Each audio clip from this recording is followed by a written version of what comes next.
Welcome back to news TV 84 viewers. Bharat ਦੇ ਚੋਣ commission ਨੇ ਹੋਲੇ ਮਹੱਲੇ ਦੇ ਮੌਕੇ ਅਨੰਦਪੁਰ ਸਾਹਿਬ ਵਿਖੇ ਸਿਆਸੀ ਕਾਨਫਰੰਸ ਕਰਨ ਤੇ ਪਾਬੰਦੀ ਲਗਾਈ ਅਤੇ ਹੁਣ ਇਹ ਪਾਬੰਦੀ ਦਮਦਮਾ ਸਾਹਿਬ ਵਿਖੇ 14 ਅਪ੍ਰੈਲ ਦੇ ਵਿਸਾਖੀ ਸਮਾਗਮ ਤੇ ਵੀ ਲਗਾ ਦਿੱਤੀ ਗਈ ਹੈ। ਇਹ ਸਿੱਖ ਧਰਮ ਦੀ ਮੇਰੀ ਪੀਰੀ ਦੇ ਸਿਧਾਂਤ ਵਿੱਚ ਸਿੱਧੀ ਦਖਲਅੰਦਾਜ਼ੀ ਹੈ। इस मुद्दे ते अमेरिकन गुरुद्वारा प्रबंधक कमेटी ने अपना स्ट्रोंग रिएक्शन दिंदियां इलैक्शन कमिशन के फैसले कंडैम किया है। इस विषय ते होर पंथक मुद्दों ते अज असीं अमेरिकन गुरुद्वारा प्रबंधक कमेटी के कोआर्डीनेटर डॉक्टर प्रितपाल सिंह जी नाल गलबात करांगे जो इस वेले साडे फोन लाइन ते जुड़ चुके हैं। डॉक्टर साहब, वाहिगुरू जी का खालसा वाहिगुरू जी की फतेह। जी वाहिगुरू जी का खालसा वाहिगुरू जी की फतेह। डॉक्टर साहब, सब तो पहला चोण कमिशन के इस नादरशाही फरमान बारे तुसीं की कहना चाहोगे? जी, सब तो पहला तो मैं तुहाडे अदारे का इस गल तो धन्नवाद करदा कि तुसीं सानू इदां दे इशूज़ ते गाहे बगाहे संगतां नाल रूबरू कराउंदे रहिंदे हो। ते जिहड़ा इशू एट हैंड जिहड़ा इलैक्शन कमिशन ने पाबंदी लाई आ सियासी कानफ्रेंसां ते, हाँ जी, उन्हां दा जिहड़ा कानून है वो जो मर्जी होवे, वो किसी मस्जिद ते किसी मंदिर ते बेशक वो लागू होवे जां ना होवे, साडा इहदे नाल कोई सरोकार नहीं जी। पर जिहड़ा साडा मीरी पीरी दा सिद्धांत है, हाँ जी, असीं ਇਹ ਅੱਜ ਦਾ ਕੋਈ ਨਵਾਂ ਨਹੀਂ ਹੈ। ਪਿਛਲੇ ਕਈ 100 ਸਾਲ ਤੋਂ ਸਿੱਖ ਇਹਦੀ ਪ੍ਰੈਕਟਿਸ ਵਿੱਚ ਔਰ ਸਾਡਾ ਧਰਮ ਔਰ ਜਿਹੜੀ ਸਿਆਸਤ ਹੈ ਉਹ ਇਕੱਠੀ ਹੈ। ਤੇ ਜਿਹੜਾ ਇਹਨਾਂ ਨੇ ਇਲੈਕਸ਼ਨ ਦੇ ਨਾਂ ਹੇਠ ਸਿਆਸੀ ਕਾਨਫਰੰਸਾਂ ਤੇ ਅਨੰਦਪੁਰ ਸਾਹਿਬ ਵਿੱਚ ਜਾਂ ਪ੍ਰੈਜ਼ੈਂਟਲੀ ਹੁਣ ਇੱਕ ਜਿਹੜਾ ਨਵਾਂ ਬਿਆਨ ਆਇਆ ਉਹਨਾਂ ਨੇ, ਜਿਹੜਾ ਤਲਵੰਡੀ ਸਾਬੋ ਵਿਖੇ ਜਿਹੜੀ ਵਿਸਾਖੀ ਦੀ ਜਿਹੜੀਆਂ ਕਾਨਫਰੰਸਾਂ ਹੋਣੀਆਂ ਉਹਦੇ ਤੇ ਜਿਹੜੀ ਪਾਬੰਦੀ ਲਾਈ ਆ, ਅਸੀਂ ਇਹਦੀ ਜ਼ੋਰਦਾਰ ਸ਼ਬਦਾਂ 'ਚ ਨਿਖੇਧੀ ਕੀਤੀ ਹੈ ਔਰ ਕਰ ਵੀ ਰਹੇ।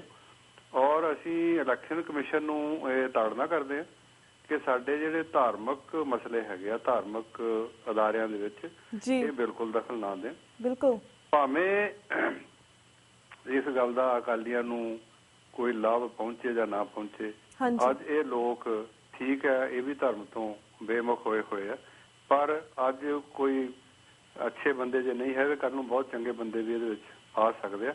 ਪਰ ਅਸੀਂ ਇਸ ਗੱਲ ਕਰਕੇ ਜਿਹੜਾ ਆਪਣਾ ਸਿਧਾਂਤ ਆ ਉਹਨੂੰ ਪਿੱਛੇ ਨਹੀਂ ਛੱਡ ਸਕਦੇ।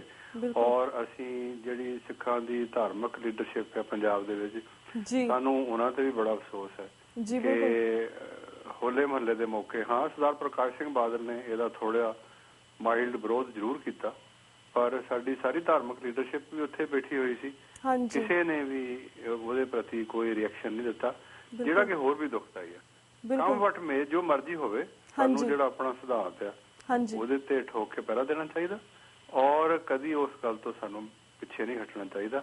ਔਰ ਅਸੀਂ ਆਸ ਕਰਦੇ ਹਾਂ ਪੰਜਾਬ ਦੀ ਲੀਡਰਸ਼ਿਪ ਪਾਸੋਂ, ਜਿਹੜੀ ਸਿੱਖ ਲੀਡਰਸ਼ਿਪ ਉੱਥੇ ਸਿਆਸੀ ਤੌਰ ਤੇ ਵਿਚਰ ਰਹੀ ਹੈ, ਕਿ ਵਿਸਾਖੀ ਜਿਹੜੇ ਦੇ ਮੌਕੇ ਤੇ ਜਿਹੜਾ ਕਿ ਖਾਲਸੇ ਦਾ ਜਨਮ ਦਿਨ ਜਿਹਨੂੰ ਆਪਾਂ ਕਹਿ ਰਹੇ ਹਾਂ, ਉਸ ਦਿਨ ਬਿਨਾਂ ਕਿਸੇ ਰੋਕ ਰੁਕਾਵਟ ਦੇ ਕਾਨਫਰੰਸਾਂ ਕੀਤੀਆਂ ਜਾਣ ਅਤੇ ਕਿਸੇ ਵੀ ਜਿਹੜਾ ਸਰਕਾਰੀ ਹੁਕਮ ਹੈ ਉਹਨਾਂ ਨੂੰ ਕਿਹਾ ਜਾਵੇ ਸਾਫ਼ ਸ਼ਬਦਾਂ ਵੀ ਇਹ ਸਾਡੇ ਤੇ ਇਹ ਗੱਲ ਲਾਗੂ ਨਹੀਂ ਹੁੰਦਾ। ਸਾਨੂੰ ਅਸੀਂ ਆਪਣਾ ਜਿਹੜਾ ਸਿਧਾਂਤ ਆ ਜੋ ਸਾਡੇ ਗੁਰੂ ਸਾਹਿਬ ਨੇ ਸਾਨੂੰ 6ਵੇਂ ਪਾਤਸ਼ਾਹ ਨੇ ਬਖਸ਼ਿਆ ਹੈਗਾ, ਅਸੀਂ ਉਹਨੂੰ ਕੰਪਰੋਮਾਈਜ਼ ਨਹੀਂ ਕਰ ਸਕਦੇ। ਬਿਲਕੁਲ ਬਿਲਕੁਲ ਵੀਰ ਜੀ, ਬਿਲਕੁਲ ਵੀਰ ਜੀ। ਵੀਰ ਜੀ, ਹੁਣ ਅਸੀਂ ਵੀ ਜਾਣਨਾ ਚਾਹਾਂਗੇ, ਜਿਵੇਂ ਜਥੇਦਾਰ ਅਕਾਲ ਤਖਤ ਸਾਹਿਬ ਨੇ ਕਿਹਾ ਹੈ ਕਿ ਸਿੱਖਾਂ ਦੀ ਆਬਾਦੀ ਬਹੁਤ ਘੱਟ ਰਹੀ ਹੈ, ਇਸ ਲਈ ਹਰ ਸਿੱਖ ਕਪਲ 4 ਬੱਚੇ ਪੈਦਾ ਕਰੇ, ਇਸ ਬਾਰੇ ਤੁਸੀਂ ਕੀ ਕਹਿਣਾ ਚਾਹੋਗੇ? ਦੇਖੋ, ਅਸੀਂ ਸਾਡਾ ਖੁਦ ਵੀ ਇਹ ਖਿਆਲ ਹੈ ਕਿ ਜਿਹੜੀ ਸਾਡੀ ਆਬਾਦੀ ਆ ਉਹ ਘਟ ਰਹੀ ਆ ਔਰ ਸਾਨੂੰ ਆਪਣੀ ਜਿਹੜੀ ਹੋਰ ਸਾਨੂੰ ਸਿੱਖਾਂ ਦੀ ਲੋੜ ਹੈ। ਪਿਛਲੇ ਸਮੇਂ 'ਚ ਜੋ ਸਾਡਾ ਨੁਕਸਾਨ ਹੋਇਆ ਪਿਛਲੇ 2-3 ਦਹਾਕਿਆਂ ਦੇ ਵਿੱਚ, ਹਾਂਜੀ, ਉਹ ਇੱਕ ਨਾ ਪੂਰਾ ਹੋਣ ਵਾਲਾ ਘਾਟਾ ਹੈ। ਤੇ ਜਿਹੜੀ ਉਹਦੇ ਬਾਅਦ ਵਿੱਚ ਜਿਹੜੀ ਸਾਡੀ ਨਸਰਕੁਸ਼ੀ ਵਰਗੀਆਂ ਘਟਨਾਵਾਂ ਹੋਈਆਂ 1984 ਦੇ ਇੰਦਰਾ ਗਾਂਧੀ ਦੇ ਹਮਲੇ ਤੋਂ ਬਾਅਦ ਜਾਂ ਦਰਬਾਰ ਸਾਹਿਬ ਦੇ ਹਮਲੇ ਤੋਂ ਬਾਅਦ, ਪਰ ਦੇਖੋ ਇਹ ਗੱਲ ਦੇਖਣ ਨੂੰ ਜਾਂ ਸੁਣਨ ਨੂੰ ਜ਼ਰੂਰ ਚੰਗੀ ਲੱਗਦੀ ਹੈ, ਪਰ ਜੇ ਅਸੀਂ ਇਹਦੀਆਂ ਤਹਿਾਂ ਨੂੰ ਫਰੋਲੀਏ ਤੇ ਇਹ ਇੱਕ ਨਿੱਕੀ ਜਿਹੀ ਗੱਲ ਕਹਿ ਕੇ ਜਥੇਦਾਰ ਸਾਹਿਬ ਆਪਣੇ ਫਰਜ਼ ਤੋਂ ਮੁਕਤ ਨਹੀਂ ਹੋ ਸਕਦੇ। ਜੇ ਉਹ ਕਹਿ ਰਹੇ ਨੇ ਕਿ ਸਾਡੀ ਆਬਾਦੀ ਘਟ ਰਹੀ ਹੈ, ਸਭ ਤੋਂ ਪਹਿਲਾਂ ਪਿਛਲੇ 2-3 ਦਹਾਕਿਆਂ ਦੀਆਂ ਸਾਨੂੰ ਘਟਨਾਵਾਂ ਦਾ ਦੇਖਣਾ ਪਊਗਾ ਕਿ ਸਾਡੀ ਧਾਰਮਿਕ ਲੀਡਰਸ਼ਿਪ ਦਾ ਕੀ ਰੋਲ ਰਿਹਾ ਜਦੋਂ ਸਾਡੀ ਆਬਾਦੀ ਦੇ ਉੱਪਰ, ਸਾਡੀ ਸਿੱਖ ਸੰਗਤਾਂ ਦੇ ਉੱਪਰ, ਸਿੱਖ ਜਨਸੰਖਿਆ ਦੇ ਉੱਪਰ ਜਿਹੜੇ ਏਡੇ ਵੱਡੇ ਹਮਲੇ ਹੋਏ ਆ। ਔਰ ਜਿਹੜੇ ਸਾਡੇ ਸਿੰਘ ਸਿੰਘਣੀਆਂ ਜਿਹੜੇ ਸ਼ਹੀਦ ਹੋਏ ਆ ਉਹਨਾਂ ਦੇ ਪਰਿਵਾਰਾਂ ਦੇ ਬੱਚੇ ਨੇ, ਕਿਸੇ ਦਾ ਭੈਣ ਹੈ, ਕਿਸੇ ਦੀ ਛੋਟੇ ਬੱਚੇ ਨੇ, ਉਹਨਾਂ ਨੂੰ ਅਸੀਂ ਉਹਨਾਂ ਦਾ ਕੀ ਕੀਤਾ? ਉਹ ਕੀ ਅਸੀਂ ਉਹਨਾਂ ਨੂੰ ਅਡਾਪਟ ਕੀਤਾ ਜਾਂ ਉਹਨਾਂ ਦੀ ਪਾਲਣਾ ਪੋਸ਼ਣ ਦੀ ਜ਼ਿੰਮੇਵਾਰੀ ਅਸੀਂ ਜਾਂ ਸਾਡੀ ਕਿਸੇ ਵੀ ਧਾਰਮਿਕ ਸੰਸਥਾ ਨੇ, ਧਾਰਮਿਕ ਸੰਸਥਾਵਾਂ ਨੇ ਉਹਦੀ ਜ਼ਿੰਮੇਵਾਰੀ ਲਈ ਹੈ? ਮਤਲਬ ਆਊਟ ਆਫ ਦਾ ਬਲੂ ਇੱਕ ਵੈਸੇ ਹੀ ਬਿਆਨ ਦਾਗ ਦੇਣਾ ਕਿ ਸਾਨੂੰ ਵੱਧ ਬੱਚਿਆਂ ਦੀ ਲੋੜ ਹੈ। ਹਾਂ, ਸਾਨੂੰ ਹੈ ਲੋੜ, ਪਰ ਇਹ ਤੋਂ ਪਹਿਲਾਂ ਸਾਨੂੰ ਹੋਰ ਬਹੁਤ ਪ੍ਰਬੰਧ ਕਰਨੇ ਪੈਣਗੇ। ਸਾਡੀ ਸਭ ਤੋਂ ਇਸ ਵੇਲੇ ਜਿਹੜੀ ਜ਼ਿਆਦਾ ਉੱਥੇ ਸਮੱਸਿਆ ਕਿ ਜਿਹੜੇ ਸਾਡੇ ਪਿਛਲੇ ਸਮੇਂ 'ਚ ਜਿਹੜੇ ਨੌਜਵਾਨ ਸ਼ਹੀਦ ਹੋਏ ਆ ਉਹਨਾਂ ਦੇ ਪਰਿਵਾਰਾਂ ਦੀ ਸਾਰ ਲਈ ਜਾਵੇ। ਉਹ ਵੀ ਬੱਚੇ ਸਾਡੇ ਨੇ।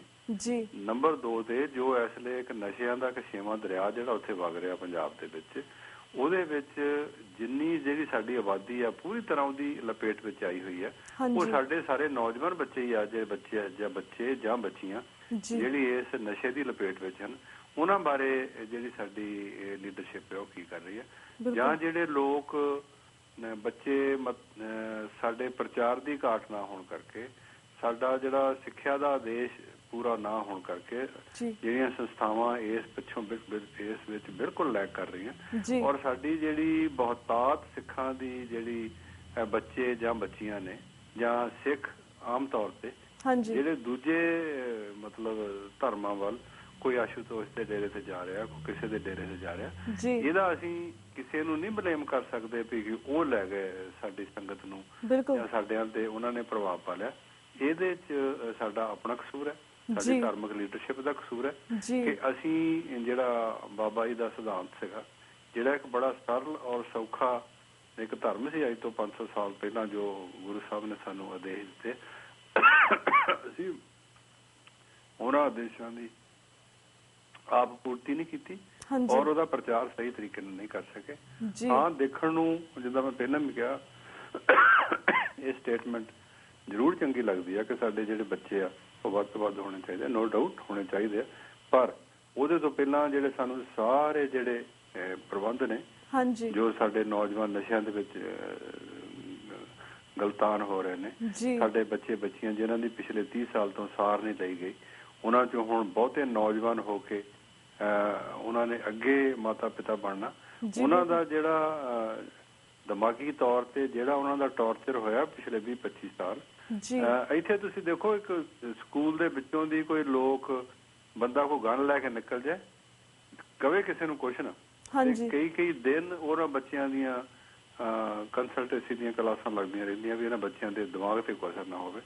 ਔਰ ਸਾਡੇ ਬੱਚੇ ਬੱਚੀਆਂ ਨੇ ਤਾਂ ਇਸ ਸੰਤਾਪ ਨੂੰ ਆਪਣੇ ਪਿੰਡੇ ਤੇ ਆਪਣੀ ਅੱਖਾਂ ਦੇ ਸਾਹਮਣੇ ਮਾਂ ਪਿਓ ਨੂੰ ਸ਼ਹੀਦ ਹੁੰਦੇ ਦੇਖਿਆ, ਉਹਨਾਂ ਨੂੰ ਟੌਰਚਰ ਹੁੰਦੇ ਦੇਖਿਆ, ਤੇ ਉਹਨਾਂ ਨੇ ਜਿਹੜੀ ਅੱਗੇ ਹੁਣ ਜਿਹੜੀ ਔਲਾਦ ਉਹਨਾਂ ਦੇ ਅੱਗੇ ਪੈਦਾ ਹੋਣੀ ਆ ਉਹ ਕਿੱਧਰ ਨੂੰ ਜਾਏਗੀ? ਸੋ ਇਹ ਇਕੱਲਾ ਇਹ ਨਹੀਂ ਹੈ ਵੀ ਸਾਡੇ ਬੱਚਿਆਂ ਦੀ ਗਿਣਤੀ ਘੱਟ ਗਈ ਹੈ ਜਾਂ ਸਾਨੂੰ ਸਾਡਾ ਇਸ ਪੱਧਰ ਤੇ ਨੁਕਸਾਨ ਹੋ ਰਿਹਾ। ਹਾਂ, ਅਗਰ ਜਥੇਦਾਰ ਸਾਹਿਬ ਮਤਲਬ ਸੁਹਿਰਦ ਨੇ ਇਸ ਗੱਲ ਤੇ, ਦਿਲੋਂ ਸੋਚਦੇ ਨੇ ਤੇ ਕੌਮ ਨੂੰ ਲੀਡ ਕਰਨ, ਇਹਨਾਂ ਜਿਹੜੀਆਂ ਪਿਛਲੇ ਸਮੇਂ 'ਚ ਜੋ ਸਾਡੇ ਨਾਲ ਦਿਖਾਂਤ ਵਾਪਰੇ ਔਰ ਮੌਜੂਦਾ ਸਮੇਂ ਦੇ ਵਿੱਚ ਜੋ ਬੱਚੇ ਬੱਚੀਆਂ ਇਸ ਤੋਂ ਪੀੜਤ ਨੇ ਉਹਨਾਂ ਦਾ ਧਿਆਨ ਕਰਨ ਔਰ ਆਉਣ ਵਾਲੀ ਪਨੀਰੀ ਨੂੰ ਸੇਧ ਦੇਣ। ਜਦੋਂ ਸਾਡੇ ਪ੍ਰਬੰਧ ਮੁਕੰਮਲ ਹੋ ਜਾਂਦੇ ਆ ਤੇ ਸਾਨੂੰ ਵਾਕਿਆ ਹੋਰ ਸਿੱਖਾਂ ਦੀ ਲੋੜ ਹੈ ਵੱਧ ਤੋਂ ਵੱਧ, ਔਰ ਇਹ ਸਾਨੂੰ ਕਰਨਾ ਚਾਹੀਦਾ। ਜੀ ਬਿਲਕੁਲ ਵੀਰ ਜੀ। ਤੇ ਵੀਰ ਜੀ ਹੁਣ ਅਸੀਂ 2014 ਦੀਆਂ ਪਾਰਲੀਮੈਂਟ ਚੋਣਾਂ ਲਈ ਤੁਹਾਡੇ ਗੱਲਬਾਤ ਕਰਾਂਗੇ। ਜਿਵੇਂ 2014 ਦੀਆਂ ਪਾਰਲੀਮੈਂਟ ਚੋਣਾਂ ਲਈ ਬੜੇ ਜ਼ੋਰ ਸ਼ੋਰ ਨਾਲ ਚੋਣ ਪ੍ਰਚਾਰ ਹੋ ਰਿਹਾ ਹੈ। ਗੁਰੂ ਦੀ ਨਗਰੀ ਅੰਮ੍ਰਿਤਸਰ ਤੋਂ ਹਿੰਦੂਤਵੀ ਲੀਡਰ ਅਰੁਣ ਜੇਤਲੀ ਨੂੰ ਉਮੀਦਵਾਰ ਬਣਾ ਕੇ ਉਤਾਰਿਆ ਗਿਆ ਹੈ ਤੇ ਮੀਡੀਆ ਵੱਲੋਂ ਚਾਰੇ ਪਾਸੇ ਨਰਿੰਦਰ ਮੋਦੀ ਦਾ ਗੁਣਗਾਨ ਕੀਤਾ ਜਾ ਰਿਹਾ ਹੈ। ਇਸ ਸਭ ਬਾਰੇ ਤੁਹਾਡੇ ਕੀ ਕਾਮਨ ਨੇ, ਇਸ ਬਾਰੇ ਜਾਣਕਾਰੀ ਦਿਓ। ਦੇਖੋ, ਗੁਰੂ ਕੀ ਨਗਰੀ ਦੇ ਵਿੱਚ ਇਹ ਸੀਟ ਇਹਨਾਂ ਨੇ ਪਹਿਲਾਂ ਹੀ ਸਾਡੇ ਭਰਾਵਾਂ ਨੇ ਅਕਾਲੀਆਂ ਨੇ ਉਹਨਾਂ ਨੂੰ ਛੱਡੀ ਹੋਈ ਹੈ ਜੀ। ਪਿਛਲੇ ਜਿਹੜੀਆਂ 3 ਇਲੈਕਸ਼ਨਾਂ ਹੋਈਆਂ ਉੱਥੋਂ ਇੱਕ ਨਾਮ ਤਰੀਕ ਸਿੱਖ ਜਿਹੜਾ ਦੇਖਣ ਨੂੰ ਸਿੱਖ ਲੱਗਦਾ ਪਰ ਉਹਦੇ 'ਚ ਸਿੱਖੀ ਦਾ ਕੋਈ ਗੁਣ ਨਹੀਂ ਜੀ, ਉਹ ਘਰ ਆਪ ਹਵਨ ਕਰਦਾ, ਉਹਦੀਆਂ ਤਸਵੀਰਾਂ ਵੀ ਕਈ ਵਾਰ ਛਪ ਚੁੱਕੀਆਂ। ਸੋ ਇਹ ਨਹੀਂ ਹੈ ਵੀ ਜਿਹੜਾ ਹੁਣ ਅਰੁਣ ਜੇਤਲੀ ਆਇਆ ਉਹ ਹਿੰਦੂ ਆ, ਤੇ ਜਿਹੜਾ ਪਹਿਲਾਂ 3 ਵਾਰੀ ਉੱਥੋਂ ਮੈਂਬਰ ਪਾਰਲੀਮੈਂਟ ਰਹਿ ਚੁੱਕਿਆ ਉਹ ਵੀ ਕਿਸੇ ਹਿੰਦੂ ਤੋਂ ਘੱਟ ਨਹੀਂ। ਤੇ ਖਾਸ ਤੌਰ ਤੇ ਜਿਹੜੇ ਬੀਜੇਪੀ ਦੇ ਵਿੱਚ ਜਿਹੜੇ ਸਿੱਖ ਆਪਣੇ ਆਪ ਨੂੰ ਕਹਿੰਦੇ ਨੇ, ਜਿਹੜੇ ਉਹਦੇ ਵਿੱਚ ਸ਼ਾਮਲ ਨੇ, ਉਹ ਉਹਨਾਂ ਦੇ ਬਰਾਬਰ ਹੀ ਨੇ। ਉਹਨਾਂ ਦਾ ਕੋਈ ਸਿਰਫ ਦਾੜੀ ਕੇਸ ਹੀ ਰੱਖੇ ਹੋਏ, ਉਹਨਾਂ ਦਾ ਕੋਈ ਫਰਕ ਨਹੀਂ ਹੈਗਾ ਜੀ। ਤੇ ਮੋਸਟਲੀ ਹੁਣ ਕਹਿਣ ਲੱਗਿਆਂ ਵੀ ਬੜਾ ਤਕਲੀਫ ਹੁੰਦੀ ਆ, ਦੁੱਖ ਹੁੰਦਾ ਕਿ ਸਾਡੀ ਜਿਹੜੀ ਅਕਾਲੀ ਲੀਡਰਸ਼ਿਪ ਆ ਉਹ ਅਕਾਲ RSS ਦੇ ਪ੍ਰਭਾਵ ਥੱਲੇ ਇੰਨੀ ਬੁਰੀ ਤਰ੍ਹਾਂ ਆਈ ਹੋਈ ਹੈ ਕਿ ਕਈ ਵਾਰੀ ਪਛਾਣ ਕਰਨੀ ਔਖੀ ਹੋ ਜਾਂਦੀ ਕਿ ਵਾਕਈ ਇਹ ਸਿੱਖ ਨੇ ਜਾਂ ਇਹ ਕਿਹਦੀ ਬੋਲੀ ਬੋਲ ਰਹੇ ਨੇ। ਤੇ ਜਿੱਥੇ ਤੱਕ ਹਿੰਦੁਸਤਾਨ ਦੇ ਵਿੱਚ ਜਿਹੜੀਆਂ ਇਲੈਕਸ਼ਨਾਂ ਹੋ ਰਹੀਆਂ, ਉਹ ਇਸ ਤਰ੍ਹਾਂ ਲੱਗਦਾ ਜਿੱਦਾਂ ਮੀਡੀਆ ਪੂਰਾ ਪ੍ਰਭਾਵ ਥੱਲੇ ਆ ਇਹਨਾਂ ਦੀ ਪਾਰਟੀ ਦੇ। ਉਹਨਾਂ ਨੇ ਕਿਸ ਤਰ੍ਹਾਂ ਕੀਤਾ, ਜਿਹੜੇ ਕਿ ਉੱਥੇ ਉਹਨਾਂ ਨੇ ਟੂਲ ਜਿਹੜੇ ਸਾਰੀ ਦੁਨੀਆ ਵਰਤਦੀ ਆ, ਮੈਨੂੰ ਲੱਗਦਾ ਉਹਨਾਂ ਨੇ ਮੀਡੀਆ ਦੇ ਵੀ ਇਹ ਟੂਲ ਅਪਲਾਈ ਕਰਕੇ ਮੀਡੀਆ ਨੂੰ ਪੂਰੀ ਤਰ੍ਹਾਂ ਆਪਣੇ ਵਸ ਵਿੱਚ ਕੀਤਾ ਹੋਇਆ। ਹਾਂਜੀ। ਤੇ ਲੱਗਦਾ ਕਿ ਜਿਹੜੀਆਂ ਉੱਥੋਂ ਦੀਆਂ ਸੰਸਥਾਵਾਂ ਵੀ ਨਾ, ਜਿਹੜੀ ਐਸਟੈਬਲਿਸ਼ਮੈਂਟ ਵੀ ਆ, ਉਹ ਵੀ ਸ਼ਾਇਦ ਇਹੀ ਚਾਹੁੰਦੀ ਹੋਵੇ ਕਿ ਅਸੀਂ ਇਸ ਜਿਹੜਾ ਮੋਦੀ ਆ ਇਹਦਾ ਰਾਜ ਉੱਥੇ ਆਵੇ। ਤੇ ਬਾਕੀ ਦੇਖੋ ਇਹਨਾਂ ਦੇ ਰਾਜ ਵਿੱਚ ਰਾਜ ਭਾਗ ਸੰਭਾਲਣ ਦੇ ਨਾਲ ਨਰਿੰਦਰ ਮੋਦੀ ਦੇ ਇੱਕ ਟੈਰਰ ਦਾ ਦੌਰ ਚੱਲੇਗਾ। ਇਹਦੀ ਪਿਛਲੇ ਤੁਸੀਂ 8-10 ਸਾਲ ਦੀ ਕਾਰਗੁਜ਼ਾਰੀ ਦੇਖ ਲਓ, ਝੂਠੇ ਪੁਲਿਸ ਮੁਕਾਬਲੇ, ਔਰ ਅਜੇ ਤੱਕ ਵੀ ਇਹਨਾਂ ਦੇ ਉਹ ਕੇਸ ਚੱਲ ਰਹੇ। ਫਿਰ ਗੱਡੀਆਂ ਦੇ ਵਿੱਚ ਜਿਸ ਤਰ੍ਹਾਂ ਮੁਸਲਮਾਨਾਂ ਦਾ ਜਾਂ ਘੱਟ ਗਿਣਤੀਆਂ ਨੇ ਇਹਨਾਂ ਨੇ ਉਜਾੜਾ ਕੀਤਾ।